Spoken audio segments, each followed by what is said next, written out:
parle beaucoup en fait, on a parlé beaucoup du melon de Montréal. Oui. Qu'est-ce que c'est que ce fameux melon? Alors, c'est au début, on voit que les courges, les citrouilles, tout ça, oui. dès les Autochtones, ont fait pousser ce genre on appelait les trois sœurs, d'ailleurs, pour les Autochtones, quand on fait maïs, oui, courge et haricots. Effectivement. Alors, au début du 20e siècle, le melon de Montréal devient très, très populaire. Oui. Et c'est le roi Édouard VII, qui est le fils de la reine Victoria, qui reçoit une caisse d'immenses melons. C'est des melons de 10 à 14 kilos. Ouh. Et qui proviennent de la terre d'Anatole Descaries à Notre-Dame-de-Grâce.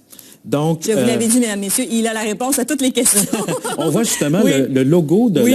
du King Edward VII Muskmelon. Donc, il avait donné son approbation, là. Oui, ça a l'air à ça. Et vous savez qu'à New York, dans les grands restaurants new-yorkais, le melon de Montréal, une tranche de melon valait aussi cher qu'une tranche de steak, là.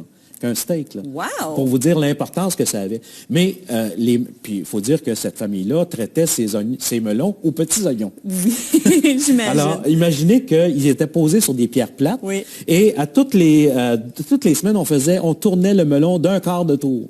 Donc, vous pouvez vous imaginer le travail que ça pouvait demander. Et évidemment, l'urbanisation de Montréal, les nouvelles techniques industrielles d'agriculture vont faire en sorte que ce melon-là va disparaître. Mais il y a des gens qui tentent de le faire... Oui, je suis impliquée beaucoup avec Slow Food. On essaie de le remettre justement chez les producteurs. Oui. Rapidement, on va...